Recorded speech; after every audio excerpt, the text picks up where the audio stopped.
Welcome to my day in the life at Goodnessgravel Mogo 2023. It's event day and we're at a cafe just a couple hundred meters from our com.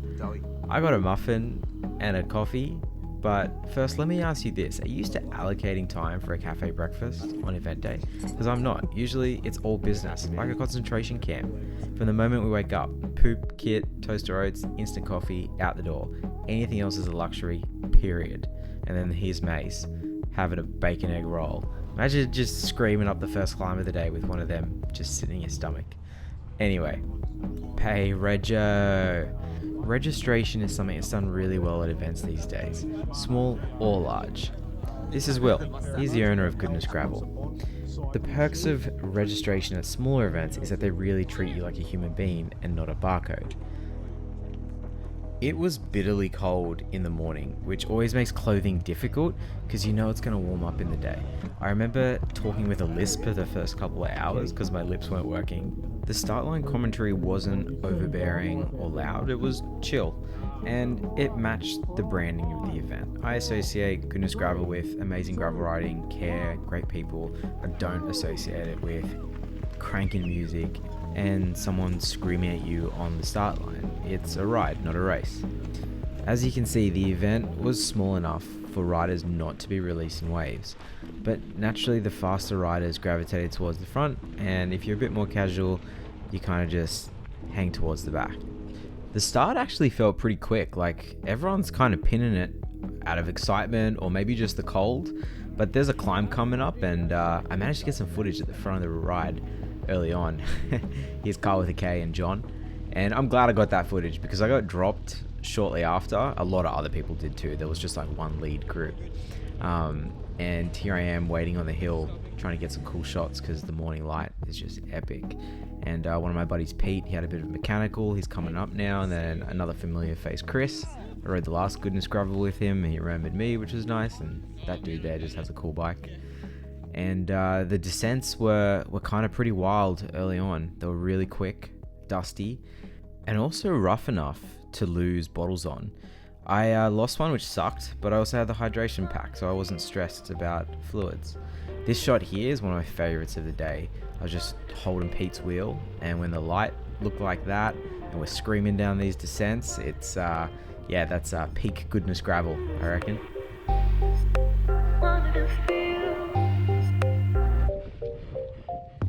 One theory I have as to why the event was so quick was that it was a week before the National Gravel Championships in Tasmania. How is that even relevant? Well, some of the riders at this event were also riding the Gravel Nationals. So even though it was just a ride, it was also a good opportunity to test the form and suss out the competition. I also noticed that it was a good time to complain about how cold it was gonna be in Tassie for Gravel Nationals. I rode with these guys for about 20 Ks up until we hit the first rest stop in Nelligan at the 45K mark. We're pulling into Nelligan now, and I love that we're on an asphalt road. You get the reassurance of civilization close by. There's a pub, some bathrooms, and you can just hear some live music playing in the background. It's such a little oasis. At all the Goodnessgravel events, they know how to do a good rest stop. And this time, there were fresh cinnamon donuts. I mean, seriously, they have outdone themselves. As you can tell, those donuts went down an absolute treat. And here is Drew Morgs. I think he had 3 donuts. Troy. Thank you. So we're just leaving the rest stop, and I'll just let you know what was going through my head at the time. I pulled into Nelligan about 5 minutes earlier than Mace, Troy, and Drew. And I was thinking, do I keep riding with the couple guys I arrived with, or do I hang around and wait for my people? I ended up waiting for my people. I didn't have to wait too long, which was nice. And we just kicked off from there like I'd been riding with them the whole time. I don't get to ride with Drew very often, so it was an absolute pleasure to ride with him. Drew is kind of hemorrhoiding off the back right now, and he doesn't get a chance to do too much riding. He's got a really busy schedule. So he is absolutely killing it, keeping up with guys who do probably like 2, 3, 4 times the amount of riding that he gets to squeeze in a week. He is hiding his pain face so well.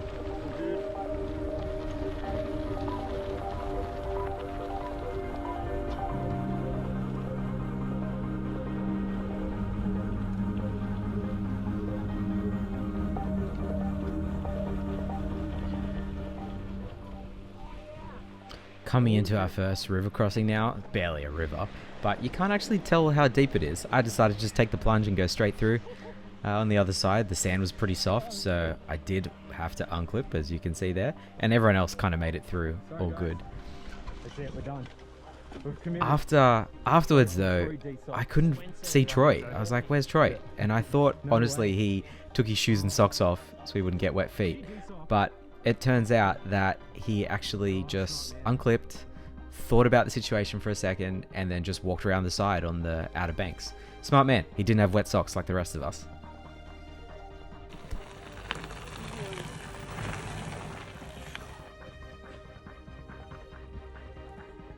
At this point in the ride, there was, I think, 5 of us. The others either rode ahead or got dropped. But to me, this is what it was all about. Just kind of not going too fast, not too slow, snack stop every now and again, and just being present in the moment, riding gravel. It was absolute champagne through here as well. You can just see. Oh, Drew was really feeling it. He was definitely the weakest link. I feel sorry for him because this is the part where the wheels started falling off. And endurance sports are only about 2 things, like fatigue management and fueling the work. And Drew was definitely fueling the work. Like, there was plenty of food that he was consuming.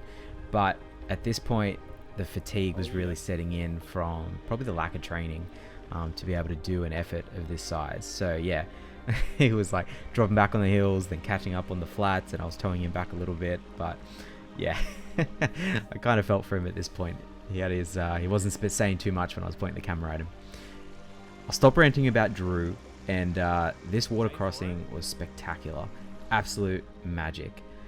Not too high that we had to wade through, but not too low that it was boring. You could just see it was absolute glass, the reflection on that water. Yeah.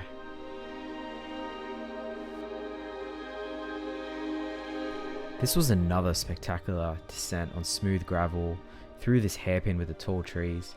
It's iconic Goodnessgravel for me. Some of the earliest photos of this event I saw were hairpins like this, and I thought to myself, I want to ride that one day. We're coming into another water crossing here. This one's just as tame as the last one, just not as scenic, but it takes some skill to be able to tap your way through here without getting wet socks. Ultimate sock preservation technique. Tap, tap, tap, tap, tap. Uh-oh. That's 83k update.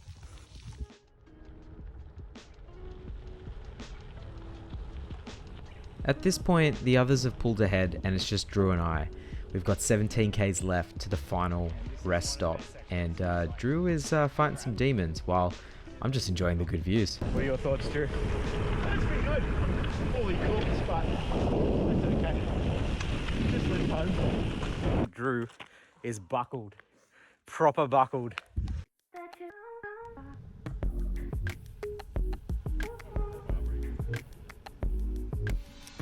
35k left, and it's Morgs, Troy, and I. I had good legs at this point, and for some reason, I wanted to just empty the tank. So I did. I've just done the last 10k's solo. Then I thought, what are you doing, Chris? You're here to ride with your friends. So I did that too. I waited up for Troy, and we rode triumphantly through the finish line together. Troy did this solid turn for the last, I don't know, 5k's, but it was so strong. Emptied the tank, had me on the ropes. Thank you. That man is all about the finish. Okay. Yeah. Welcome in. Odom just left. No way. That's so funny. Yeah. Thank you for the pullback. That was a solid shot. Yeah. It's so neat that every finisher, first, last, everything in between, gets a bit of cowbell, a little chocky, a pin, a little mineral water. It goes a long way after you've ridden 135k's. We slammed heaps of these, heaps normal non-alcoholic beers. They go down a treat after you've done 135k's and you're a bit delusional. And of course, we cleaned up the cinnamon donuts. Just hung around, bit of banter, debrief, some live music playing. Drew finished, finally. He was buckled. Good on him.